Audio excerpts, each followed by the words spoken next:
Planong ipetisyon ni Senate Minority Leader Coco Pimentel sa Korte Suprema ang 400 billion pesos na unprogrammed funds na dinagdag ng Kongreso sa 2024 national budget.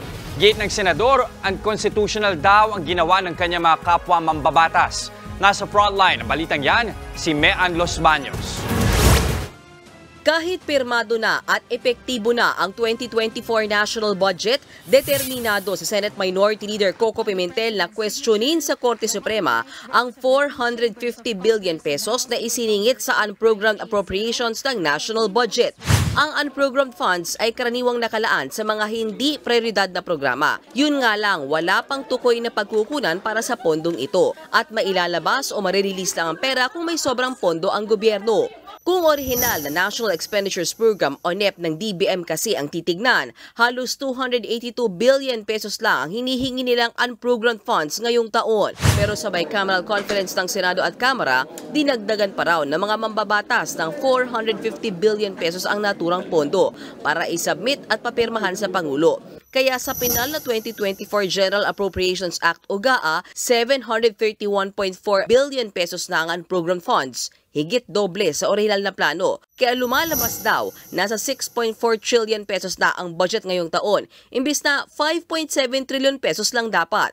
Ayon pa kay Pimentel, pangatlong taon nang dinadagdagan ng Kongreso ang unprogrammed funds. Kaya may kinakausap na raw siyang taga-Kamara para samahan siyang maghain ng petisyon sa Korte Suprema. Dahil malinaw na paglabag daw ito sa konstitusyon, lalo't presidente lang ang pwedeng mag-request kung magkano ba dapat ang unprogrammed appropriations. So parang nasisircumvent din yung idea na supplemental budget. So meron palang mahalagang gagastusan. Meron naman palang available na pera. Bakit natin ilalagay ngayon sa unprogrammed at gagawin mong conditional na? Proper way to do it is to enact a supplemental budget. Depensa naman ni House Ways and Means Committee Chairman Joey Salceda, walang illegal sa dinagdagan na unprogrammed funds. Sumangguni raw kasi sila sa DBM at kinumpirma nitong hindi bahagi ng fiscal program ang unprogrammed appropriations. Ibig sabihin, hindi labag sa konstitusyon kung dagdagan ang pondo rito dahil hindi raw ito kasama sa appropriated budget na nirekomenda mismo ng Pangulo. Sa ngayon, target daw ni Pimentel na maihain ng reklamo sa lalong madaling panahon.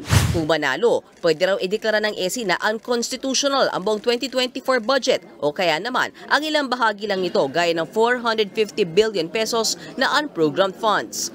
Sakaling madeklarang unconstitutional ang buong 2024 budget, pwede naman daw magpatupad ng reenacted budget. Dito, ang naipasang budget noong 2023 ang siyang susundin. Nagbabalita mula sa Frontline, Mean Los Baños, News 5. Mga kapatid, Jess De Los Santos po, huwag magpahuli sa mga umaaksyong balita at napapanahong issue sa bansa. Para sa mas malawak na balitaan, mag-subscribe at mag-follow sa social media pages ng News 5.